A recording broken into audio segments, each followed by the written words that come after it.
मनीष कश्यप और तेजस्वी यादव जी का इस वीडियो में कॉल रिकॉर्डिंग सुनाने वाला हूँ। इस वीडियो को पूरा ध्यान से देखिएगा, समझिएगा, तब आप सबको समझ में आएगा। नमस्कार दोस्तों, सबसे पहले आप लोग इस चैनल पर नए हैं तो चैनल को सब्सक्राइब कर दीजिएगा। वीडियो अच्छा लगेगा तो वीडियो को लाइक कर दीजिएगा। आइए आप सबको बताते हैं मनीष कश्यप और तेजस्वी यादव जी की कॉल रिकॉर्डिंग के बारे में। सबसे पहले आप सबको बता दें कि जब से मनीष कश्यप जी जेल से रिहा हुए हैं, उसके बाद जो है लगातार तेजस्वी यादव जी पर बातों से जो है पीट रहे हैं तेजस्वी यादव जी को। लेकिन आप सबको बता दें कि सोशल मीडिया पर कई सारे थंबनेल वायरल किया जा रहा है। इस फोटो को आप लोग ध्यान से देखिए और उसमें बताया यह जा रहा है कि तेजस्वी यादव और मनीष कश्यप जी का कॉल रिकॉर्डिंग है।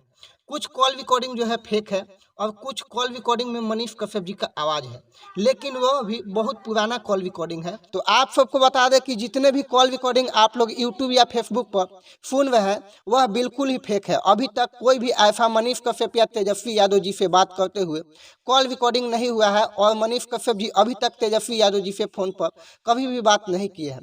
जब भी इस प्रकार का खबर आएगा, रिकॉर्डिंग आएगा, तो आप सबको इसी चैनल पर देखने को मिल जाएगा। बाकी आप सबको इस वीडियो पर क्या कहना है कमेंट में जरूर बताइएगा। और जितने भी आप लोग कॉल रिकॉर्डिंग सुन रहे हैं या कॉल रिकॉर्डिंग के बारे में कुछ लोग बता रहे हैं वह बिल्कुल ही फेक है, तो उस पर आप लोग ध्यान ना दीजिएगा।